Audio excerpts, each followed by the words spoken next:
Right on, guys, I'm back with another video. So yesterday I had bladder botox, my first round of botox at 100 units. Just to recap where we're to, those who've been watching my videos, um, I've been diagnosed with IC, on several meds to help keep my bladder calm, and I've talked about surgery, which hopefully now may not have to happen. I was recently put on 10 mils of amitriptyline, which did initially increase my capacity, and it's now fallen off a cliff edge. I had another consultation with Professor Hashim up in Bristol via video call Thursday, really to discuss what I'm hoping to get out of the Botox, what base case scenarios would be, and he upped my amitriptyline to 20 mils. It's going to be yet to be seen, A, if I can tolerate the side effects, and B, whether it's going to help bring my capacity up to where it was to. Initially on the amitriptyline, I did get through 285 during the day and 400 overnight, which was fantastic. Like I said, it fell off a cliff edge. It's been making it harder for me to pee. It's been cutting down my output, so yeah, it's not been really going in the right direction. So yesterday I went in down at West Cornwall and had my bladder Botox. I had a different consultant, Miss Texera. She was lovely. Quite young, I don't know, must be in her early mid-30s. Obviously I've been on the general anaesthetic before. Again, I've done a video on that. They give me the anaesthetist, gave me the same dose as what they did last time. Worked the treat, out like a light. Woke up seconds later in recovery. Bit of a dry mouth, no problems. Still very strange. No, I don't even remember closing my eyes this time. So it's yeah, this is going to be first of many if the Botox works. Usual spiel, obviously doing this video based on a bifid urethra, so obviously I had to explain to Miss Texera, please use lower hole, please use a smaller scope as possible, please use plenty of lidocaine afterwards. I have my own lidocaine with me because I am geared up ready to cath, based on how bad the amitriptyline's been making my flow, especially in the evenings. I may well have to cath. She said there's a 20% chance, which is up 10% on what Professor Hashim has told me, and up 15% on what it does tend to say online. So there's a hell of a discretion between those that have to cath and those that don't have to cath. But I'm geared up. I'm not particularly thrilled by the idea, but if I have to cath, then I have to cath. As simple as that, really. Professor Hashim had recommended I was to have the injections in the trigone area of my bladder, which is basically a triangle between your urethral sphincter and your ureters. Given the fact that my bladder is quite crippled from the interstitial cystitis and quite rigid, Ms. Texera decided not to do any further injections into the bladder wall, which may help me retain my ability to pee without cathing, but this was going to remain to be seen. Basically, the reason why I'm having it in the trigone area is to hopefully eradicate my sensory urgency, which is one of my biggest problems, really. It isn't the bladder is not capable of holding the capacity. Is basically the body won't let it hold the capacity based on the sensations.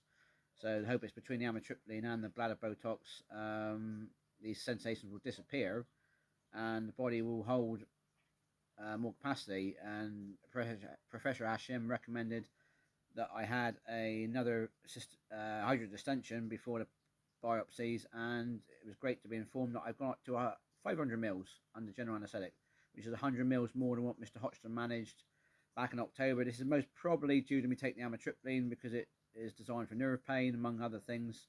So yeah, it was great to be told that I got another 100 mils capacity. So the Botox and the amitriptyline work. I could get back to my original capacity, which would have been somewhere between 400 and 500 mils pre-IC. The flow is always going to be crap, and I may have to cath depending on the Botox. But the fact they've avoided the main bladder wall, might be lucky. I might just be able to just squeeze. But obviously, the more I'm holding, technically the better pressure should be. So it could work out all right. I said worst case scenario. If I have to cath, I have to cath.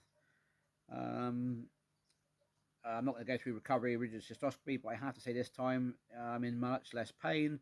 As the usual, waking up, busting my neck for a pee. Somebody must have read my lips from last time because I woke up with a pot over my shaft already. I didn't have to ask for that recovery, so it must have been something noted down from last time. Usual straining to pee whilst lying in bed did help the sensations to disappear.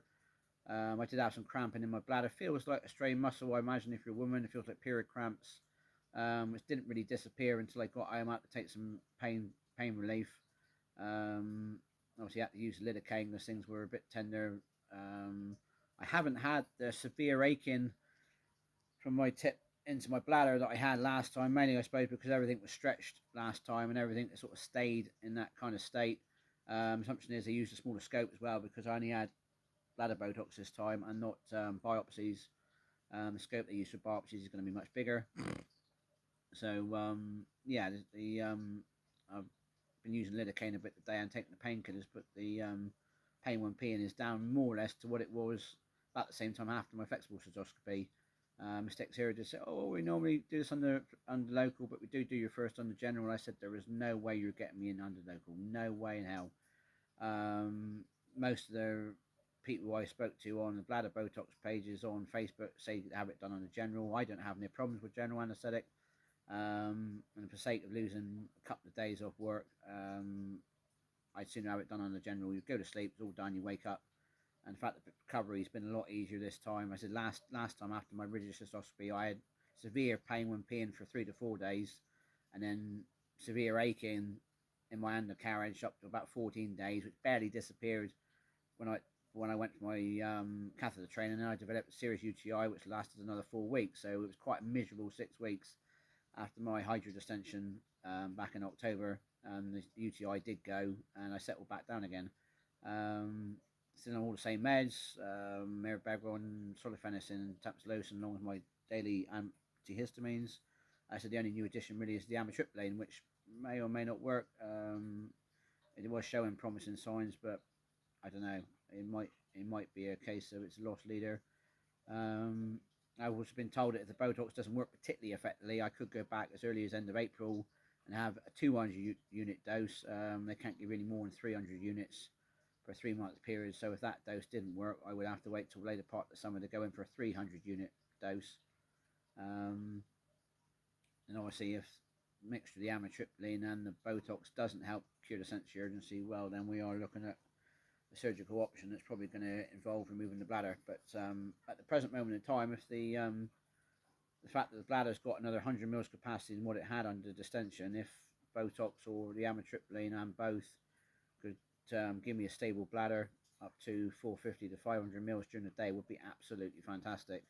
I'm one of the few that don't seem to get any pain from interstitial cystitis. Whether it's because my bladder is so rigid, I don't know. Whether it's because I take daily antihistamines is a possibility. I think the fact I haven't got as much pain after my cystoscopy this time, I think they possibly do that due to the amitriptyline. The aggravation that I normally lasts about 12 hours or so after the cystoscopy. Was barely there, lasted more than an hour or two. Again, I think that may be down to the amitriptyline. I managed to actually go to bed and actually sleep in bed last night, which after my rigid cystoscopy last time I couldn't do. I had to sleep on the sofa for a couple of nights because I was in so much pain and bladder was so aggravated. But I didn't have any of this last time, so I'm putting it down to having the amitriptyline. It's deadening the nerves in the bladder in a way that's been certainly effective in recovering from the rigid cystoscopy. Hopefully anyone out there is having a rigid cystoscopy with bladder Botox, hopefully your recovery will be just as well. Your belly probably isn't going to be quite so sore if you've got a normal urethra. Again, I've covered all this in previous videos. If you watch them, if you haven't, you can always go back and watch them again. And yeah, we'll have to do an update. They reckon it's about 2 weeks. I was worried I was going to have to cath from waking up yesterday, but I can pee just sitting down. It is a strain, but I can pee just. We'll see what the amitriptyline does, because the amitriptyline has been making the flow worse, even on the tamsulosin. So time will tell as to whether I can get away without cathing. And we'll see what the Botox does. Hopefully come 2 week mark, we'll see it kicking in, hopefully getting rid of this sense of urgency. If anyone isn't too sure what that is, basically when my bladder is filling, I get sort of towards its maximum daytime capacity, which is about 250 mils. It will go from being I can put this off for half an hour to I need to pee now. There's no messing, there's no shit, I can't find a toilet, I've got to pee, doesn't matter where I'm to. Unfortunately, I had a lot to drink down at the hospital yesterday. I had 2 or 3 small pots of tea, and about 750 mils of water, which they want you to drink before leaving. Funny enough, at Trillis, there wasn't too much pushing the drink. I think it's a bit more regimented down at Penzance. It's a proper day case ward, much better, much well looked after. Yeah, if you're having a day case done in Cornwall, I would recommend you go down Penzance personally. There's no fighting over beds, no being told we haven't got room for you, Mr. View.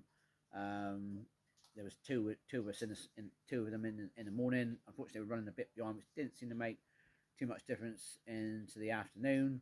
One poor chap that turned up, his missus was going to wait with him, thought he was going to be in for a couple of hours to be told, oh, you may have to pick him up this evening.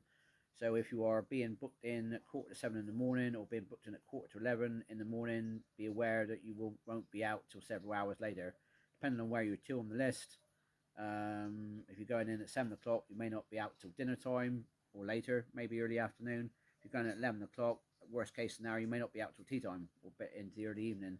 So just be aware of that if you're going in for day case surgery. It doesn't matter what it is. That is a procedure. Just so you don't get caught out. Or if you go up to the urology clinic up in Trillis, then they're short procedures, and again, hour or two, something like that, you'll be out again because they are all done under local anaesthetic. Yeah, so I'll do an update in a couple of weeks, and hopefully the Botox will be working. I said I may have to, no, may have to go on over to Catherine, might not have to go over to Catherine.